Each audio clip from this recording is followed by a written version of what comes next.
Middle of the week hot news, everybody. How are you doing? I'm glad to see you here today for another round of some of the greatest tech news you can find on the internet. I want to remind you that we are brought to you by UFD Deals. It's a website that conglomerates all of the hot deals from around the internet on tech products that you might be interested in. So if you're interested in those deals or anything else, go ahead and check the link in the video description for ufd.deals for saving money. So with that being said, let's dive on into the hot news that we have for you today. Hot news, hot news. Is that a bird?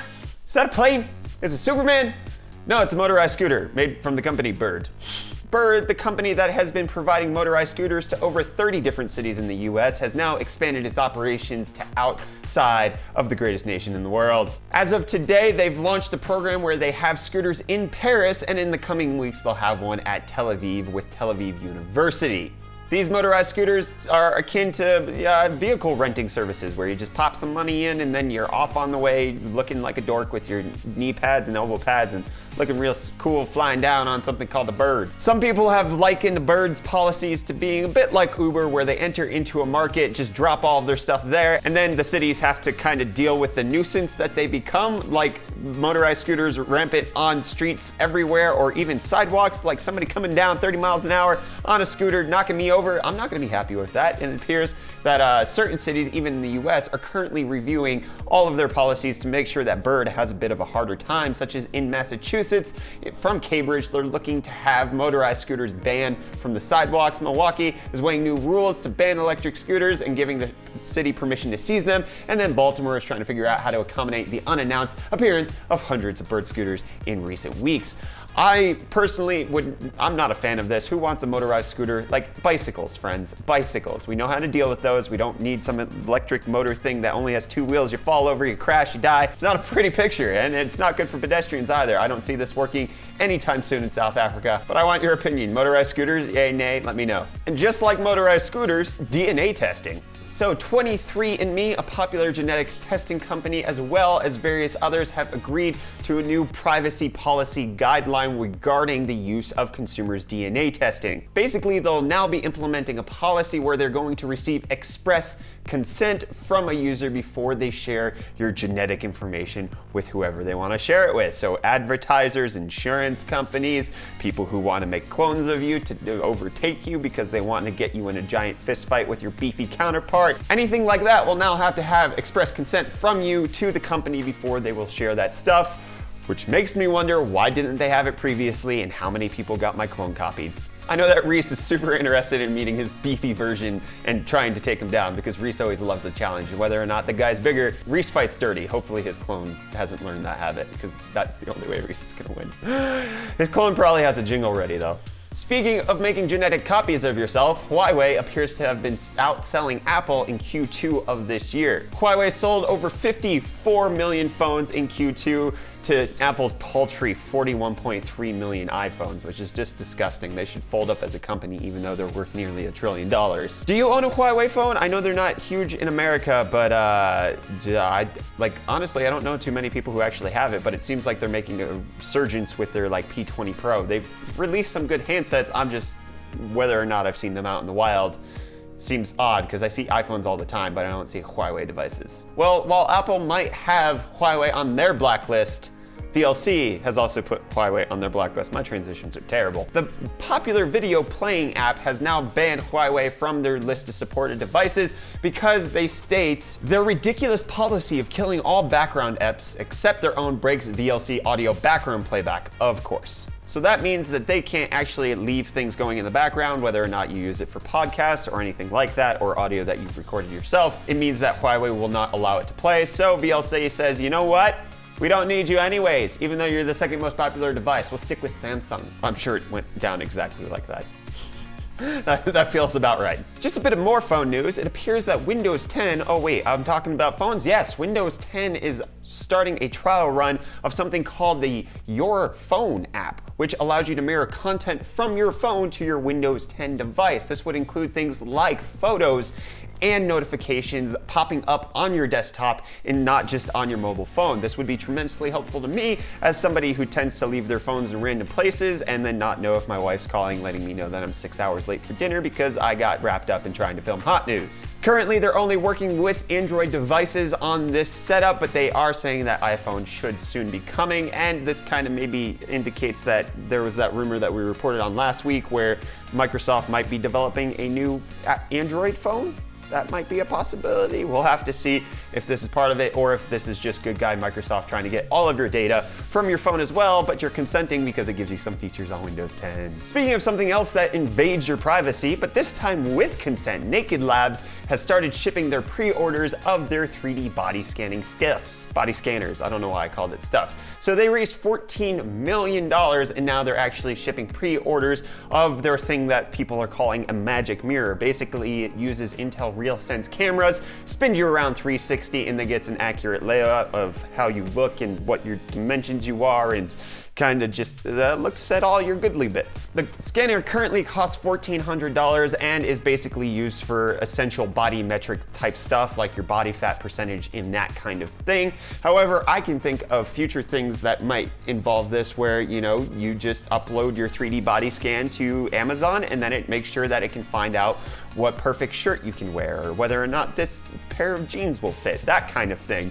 I need to know if I have a muffin top after I put on a pair of jeans. I'm very excited for this technology because I don't like it when I just have these love handles sticking out. We just got demonetized for this. Demonetized. This is Brett's fat flap. Speaking of my fat flap, there are a couple things that aid in creating this little pocket of extra cells, and that includes Netflix. And it appears that Sony is teaming up with Netflix for their new series of TVs that they announced. These new master series of TVs are supposed to offer image quality that's close to their high-end devices that are used to master things like movies. This Netflix partnership is creating a feature called Netflix Calibrated Mode, which is hopefully to allow users to experience Netflix shows and movies the way that the producers, directors, and everybody designed for them to be. Whether or not that's going to be worth the extra price that Sony's inevitably going to charge for this remains yet to be seen, but let me know whether or not you think this is a cool technology down below in the comments and whether or not you want me to keep talking about my fat flaps. And more things that might contribute to my fat flaps, Waymo is introducing a new pilot program for their autonomous cars, teaming up with an actual public transportation system. In case you don't know, Waymo is Google's division of self-driving cars, and they're teaming up with the public transportation system called Valley Metro in Phoenix, Arizona. So they're gonna start by having employees of Valley Metro being eligible for the Waymo transportation, where it picks them up and drops them off and all that kind of stuff. And then they're hoping that eventually it will be open to the general public as a method of public transportation, where it could provide first and last mile service for users who want to use the transit but aren't quite close enough to walk to the nearest stop, which, I mean, everything technically is walking distance. It's just how long do you have to spend to get there? That's one of the reasons why I do have fat flaps, is because I have Tank carry me from my house to the office every single day. I need to make sure that he's, you know, more in shape, but I need to make sure that I retain my precious legs. And then something that didn't affect my fat flaps, but probably contributed to the lethargy of many older folk. I don't want to come across as derogatory, but you definitely have to be older than me in order to appreciate this next news, which is that the Commodore Amiga is getting redesigned with some retro parts, but in a new PCP design and all of that. I know nothing about the Commodore setup or the Amiga 1200. None of this is in my wheelhouse, but in case you're interested, they're doing like a retro console, kind of like the Mini NES or all of that kind of stuff from Nintendo. You can check out the link in the video description if you're interested. I know nearly not enough to talk about this in a way that actually will make sense, but for you old folk, here it is. I don't mean to be derogatory. Please don't yell at me because you're older. I love you too. Speaking of octogenarians, Coinbase is hiring its first chief compliance officer to hopefully legitimize cryptocurrency just a bit more. What this has to do with old people, I'm not quite sure, but the chief compliance officer hopes to legitimize cryptocurrencies by helping shape regulations and policies surrounding the trading, buying, selling of it in this kind of way. Let me know, are you okay with this? Do you think that cryptocurrency needs to be regulated somewhat in order to be legitimate? government, or it needs to stay out of the hands of the governments completely. Because there is that one side that says like, holy crap, we shouldn't really let ICOs abuse whoever they want, promise all of this kind of stuff. They need to be, you know, at least policed on that side of things. But as far as the actual cryptocurrency needs to be off the radar, blockchain is not something for my government to touch. Let me know what you think down in those comments down below. Then in the same reality as cryptocurrencies, the Large Hadron Collider has finally started shooting atoms with electrons for the first time. So using this particle accelerator, you can technically accelerate any particles whatsoever, but there are complications of making sure it works. And typically they have been shooting atoms without electrons around the giant tubes, also known as the internet, for quite some time, but it appears that they're finally ready to move on to the next stage of shooting things with electrons, which can help provide more information for science, help aid in growing the Mandela effect and making sure our reality gets changed, make sure the blockchain is actually utilized more correctly, because science and blockchain are put together, and then it'll also make sure that UFD Tech is the #1 subscribed show on YouTube. And then in, you know, more realistic scenarios, so this is apparently a proof of concept to help the Large Hadron Collider develop itself into a gamma ray factory, because they want to produce the highest energy man-made light ever. Whether or not that's going to turn us into a mini sun has yet to be seen. I mean, there's plenty of quotes from, you know, Large Hadron Collider scientists saying, we don't know what we're doing. We could be opening up access to other dimensions. We'll find out. So, yay science.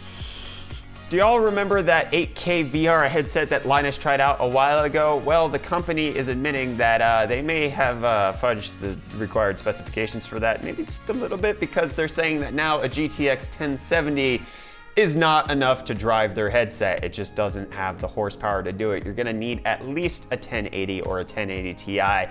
They're adamant that the 1070 is the bare minimum that you would need to get any sort of usability out of it, but yeah, who would have thunk that an 8K headset would need more than a 1070 when a normal VR headset needs like a 1060? So the requirements are quite high, and if they're doubling the, you know, density of the resolution, you need a whole lot more. Potentially, you'll need 1160 when NVIDIA drops their cards maybe later this year.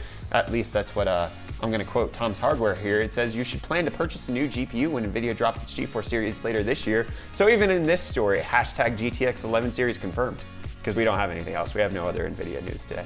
Are you excited for some Intel news? Because I am here to disappoint you, because the original rumors were saying that the 9900K was gonna launch today. Let's see, no, not even an announcement. It's not happening today, but there was a report from VideoCard yesterday saying the Core i9-9900K, 9700K, 9600, blah, blah, blah, coming this quarter, at least Q3 of 2018, which is according to a roadmap that they received showing the Coffee Lake refresh coming in Q3. But whoopsie, they released another article today saying, oh wait, sorry, it's coming in October, which happens to be Q4. This is from a new Intel roadmap that they had released showcasing that Coffee Lake refresh is coming in October of this year. And then also in that leak roadmap, we see that the Skylake X processor that Intel debuted at Computex, you know, with that chiller thing that made it so that, you know, you had to have a kegerator to cool your CPU. Well, they're gonna be launching that 28-core high-end desktop chip